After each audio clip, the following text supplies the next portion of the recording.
دنیا کی نظریں بحر الکاہل پر جمی ہوئی ہیں۔ امریکہ، چین اور تائیوان کے درمیان ایک ایسی پیچیدہ جیو پولیٹیکل بساط بچ چکی ہے جس نے عالمی سطح پر خطرے کی گھنٹیاں بجا دی ہیں۔ آج کے اس جائزے میں ہم سیدھا ان ٹھوس حقائق، عسکری چالوں اور سفارتی داؤ پیچ پر بات کریں گے جو عالمی طاقت کے توازن کو مکمل طور پر ہلا کر رکھ سکتے ہیں۔ کسی کی سائیڈ لیے بغیر بس یہ دیکھا جائے گا کہ گراؤنڈ پر اور سمندروں میں واقعی ہو کیا رہا ہے۔ تو چلیں اس اہم جائزے کا آغاز کرتے ہیں۔ آج کی ہماری اس گفتگو کا محور یہ 5 اہم پہلو ہوں گے: عالمی حالات، چین کی تیاریاں، تائیوان کا دفاع، امریکہ کا ایکشن اور وہ فیصلہ کن سفارتکاری جو سب کچھ بدل سکتی ہے۔ تو سب سے پہلے بات کرتے ہیں اس وقت کے عالمی تصویراتی خلفشار کی۔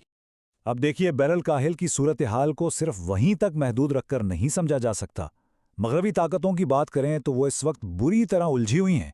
ایک طرف مشرق وسطیٰ کے نا ختم ہونے والے تنازعات اور دوسری طرف روس یوکرین جنگ، ان کی توجہ اور سب سے بڑھ کر ان کے وسائل بری طرح بڑھ چکے ہیں اور اندرونی اختلافات بھی کھل کر سامنے آ رہے ہیں۔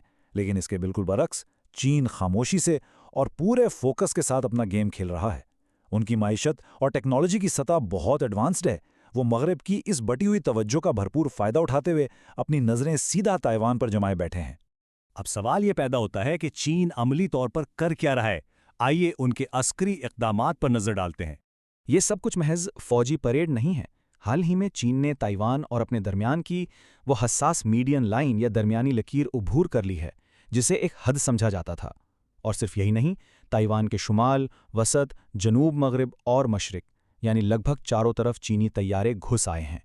تائیوان کے ریڈارز نے ایک ہی وقت میں 22 لڑاکا طیارے، 6 بحری جہاز اور ایک پورا فلیٹ ٹریک کیا ہے۔ اور ساتھ ہی ساتھ جاپان، آسٹریلیا اور امریکہ کو کھلی وارننگ دی گئی ہے کہ وہ بیچ میں نہ آئیں۔ یہ ایک بہت بڑا اور واضح پاور شو ہے۔ روایتی طیاروں اور جہازوں کے ساتھ ساتھ ایک اور خطرناک گیم بھی چل رہی ہے۔ چین کا ایک نام نہاد گرے زون فلیٹ سمندر پر تائیوان کے کنٹرول کو آہستہ آہستہ روزمرہ کی بنیاد پر ختم کر رہا ہے۔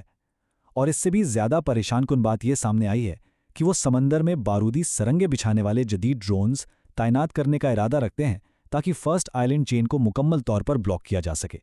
یہ ایک ایسا انوکھا حربہ ہے جو روایتی جنگ کا نقشہ ہی بدل کر رکھ سکتا ہے۔ تو اتنے بڑے عسکری دباؤ کے سامنے تائیوان خود کہاں کھڑا ہے؟ صرف 1%۔ ذرا اس نمبر کی سنگینی پر غور کریں۔ رپورٹس بتاتی ہیں کہ تائیوان کی پوری عسکری طاقت چین کی قوت کے مقابلے میں 1% کے برابر بھی نہیں ہے۔ یہ اتنا بڑا فرق ہے کہ اس کا سیدھا سا مطلب یہی نکلتا ہے کہ تائیوان اکیلے اس جارحیت کا مقابلہ کر ہی نہیں سکتا۔ ان کی بقا کا 100% انحصار اس بات پر ہے کہ باہر سے، خاص طور پر امریکہ اور اتحادیوں سے، انہیں کیا مدد ملتی ہے۔ اور یہی وہ جگہ ہے جہاں کہانی میں امریکہ اور اس کے اتحادیوں کی انٹری ہوتی ہے۔ یہاں ایکشن اور ری ایکشن کا سلسلہ بڑی تیزی سے چل رہا ہے۔ تائیوان بھی ہاتھ پر ہاتھ دھرے نہیں بیٹھا۔ انہوں نے حال ہی میں آبدوز سے تارپیڈو فائر کرنے کا کامیاب ٹیسٹ کیا۔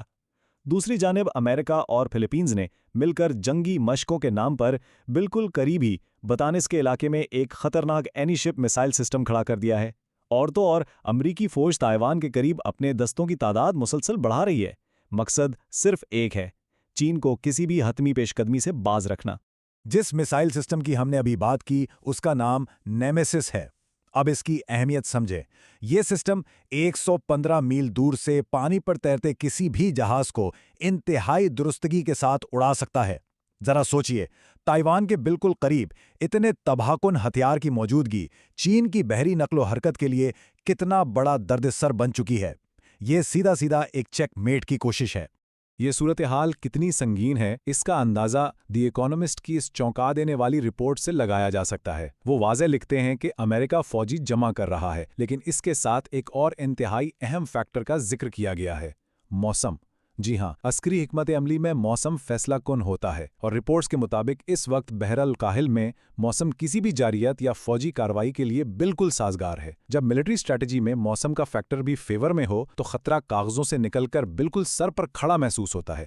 جب فوجیں اور میزائل اس طرح آمنے سامنے ہوں تو آخری راستہ کیا بچتا ہے؟ انتہائی اہم اور فیصلہ کن سفارتی کاری۔